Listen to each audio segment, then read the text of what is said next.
Hello everyone. Today we can talk about gluten allergy. What is gluten? Gluten is a substance जो कि कहाँ कहाँ पाया जाता है.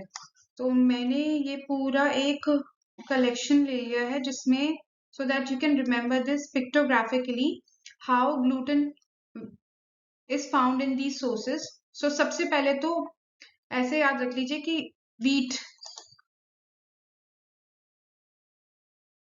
wheat, barley and rye, ये 3 याद रख लीजिए. उससे आपको याद रहेगा कि ग्लूटेन किस किस में होता है. उसके बाद बीट से आप मैदा याद रख लीजिए. मैदा से पिज्जाज एंड जंक फूड याद रख लीजिए.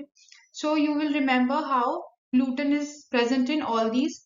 सबसे इम्पोर्टेंट जो ब्रेड, पूरी रेस्टोरेंट्स का foundation it's made up of gluten. These noodles, pastas and specifically pizza bread base and everything. अब होता क्या है when body is sensitive to gluten, तो हमारी जो इंटेस्टीन है, इंटेस्टीन की जो ये लाइनिंग है, उसमें gluten when it enters, so body की एक इम्यूनिटी होती है, वो क्या करती है, ग्लूटेन के अगेंस्ट ही एक्ट करने लग जाती है. तो हमारे अपने बॉडी के सेल्स ही ग्लूटेन के अगेंस्ट अटैक करने लग जाते हैं. And obviously gluten small intestine के अंदर प्रेजेंट है, तो ग्लूटेन की वजह से स्मॉल इंटेस्टीन के सेल का डिस्ट्रक्शन शुरू हो जाता है. And that's how celiac disease is developed. तो एक होता है कि सिर्फ ग्लूटेन सेंसिटिविटी है, एक है कि स्मॉल इंटेस्टीन्स के सेल्स भी डिस्ट्रक्ट हो रहे हैं. तो celiac disease is small intestine का डिस्ट्रक्शन. और सिर्फ ग्लूटेन एलर्जी है, बस एक माइल्ड एलर्जी है, तो उसमें क्या होगा, बहुत पेट में भारीपन रहेगा, ब्लोटिंग रहेगी, इंडिजेशन रहेगा.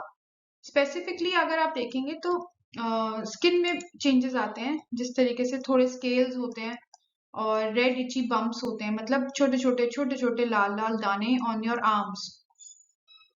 ठीक है. ब्रेन जो है फॉगी मीन्स कंफ्यूज्ड ब्रेन.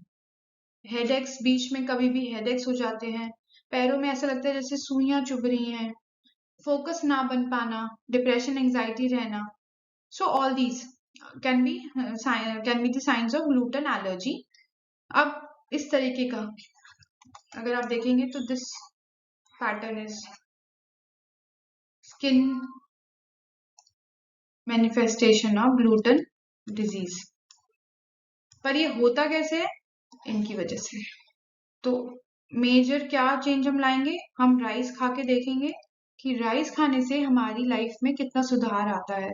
अगर राइस खाने से ये चीजें कम हो जाती हैं, that means you are gluten sensitive. ये बहुत एक्सट्रीम फॉर्म है, but this is also one skin disease of because of the gluten. अब क्या करना है, डायग्नोसिस कैसे करनी है.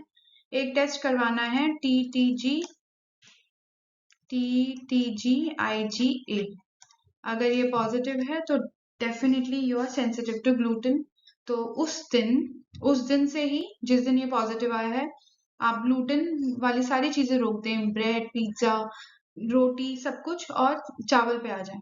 Switch completely to rice. और अगर TTG पॉजिटिव है तो अब हमें ये डायग्नोस करना बहुत जरूरी है कि हमारी जो स्मॉल इंटेस्टीन है, छोटी आते हैं, उनके सेल्स तो नहीं डिस्ट्रॉय हो रहे हैं. तो उसके लिए हम सीरम IgA लेवल टेस्ट करेंगे. और अगर ये दोनों पॉजिटिव हो जाते हैं तो फिर EMA एंटीबॉडी टेस्ट करेंगे. इसके फुल फॉर्म में आप मत जाएं, जस्ट इन तीनों के पॉजिटिव होने से इसका मतलब सीलियाक डिजीज है. सो सीलियाक डिजीज की डायग्नोसिस ये हुई. और TTG-IgA लेवल मान लीजिए बहुत लोअर रेंज में बढ़ा हुआ है, बाकी सब नेगेटिव आ रहा है, तो ग्लूटेन सेंसिटिविटी करके we can diagnose this. So gluten sensitivity. पर डेफिनेटली अगर इनमें से आपको कुछ भी सिम्टम्स आ रहे हैं तो इसको जरूर कंसिडर करना है.